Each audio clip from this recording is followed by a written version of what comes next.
ചേലക്കരയിലെ ചെക്കന്മാരൊക്കെ ഇപ്പൊ ക്ലാസ് ആട്ടാ. അതിനൂതന ഹൈടെക് സാങ്കേതിക വിദ്യകളോടെ വൻ നഗരങ്ങളെ പോലും വെല്ലുന്ന സൗകര്യങ്ങളുമായി നമ്മുടെ ചേലക്കരയിൽ naturals beauty parlour, doctors tower, near bus stand, Chelakkara.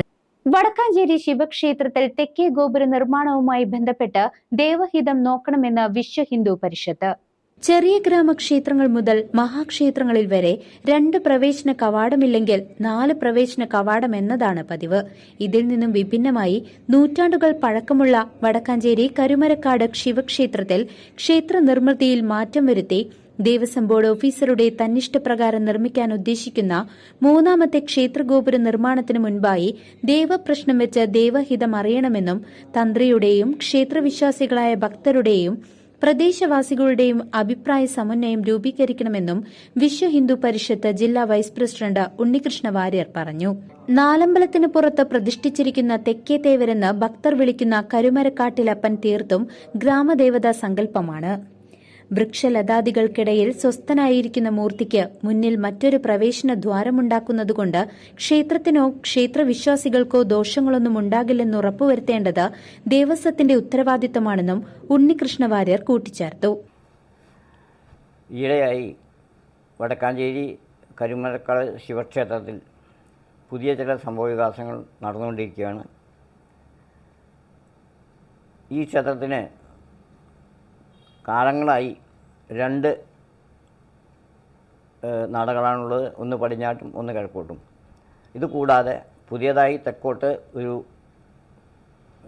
പ്രവേശന ദ്വാരം തുറക്കാനുള്ള തീരുമാനം ആയിക്കൊണ്ടിരിക്കുകയാണ് എന്നാണ് മനസ്സിലാവുന്നത്. വിശ്വ ഹിന്ദു പരിഷത്തിന് ഇക്കാര്യത്തിൽ പറയാനുള്ളത്, വടക്കാഞ്ചേരി പ്രദേശത്തെ ഭക്തജനങ്ങളുടെ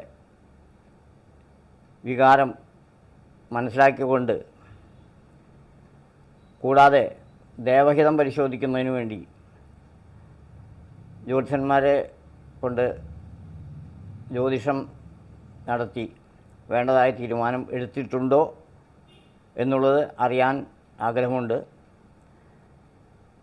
ഏകപക്ഷീയമായി ദേവസ്വം ഓഫീസർക്ക് തോന്നിയ മാതിരി എന്തും ചെയ്യാം എന്നുള്ള നിലപാട് അംഗീകരിക്കാവുന്നതല്ല. സാധാരണയായിട്ട് ക്ഷേത്രങ്ങളിൽ 3 നട എന്നുള്ളത് പതിവില്ല. അങ്ങനെയാണെങ്കിൽ 4 നട വേണം. ഇത് സ്വന്തം ഇഷ്ടത്തിന് ചെയ്യുന്നതാണോ, ഇതിലെന്തെങ്കിലും ഗെയിൻ ഈ ദേവസ്വം ഓഫീസർക്കുണ്ടോ എന്നുള്ള ആശങ്ക വരെ ജനങ്ങൾക്കുണ്ട്. അതുകൊണ്ട് തന്നെ ജനങ്ങളുടെ ഹിതം പരിശോധിക്കുന്നതിനും ദേവഹിതം അറിയുന്നതിനും വേണ്ടി ദേവസ്വം ഓഫീസർ വേണ്ടതായ നടപടികൾ സ്വീകരിക്കും എന്നുള്ളതാണ് വിശ്വ ഹിന്ദു പരിഷത്ത് മനസ്സിലാക്കുന്നത്. News desk CCV.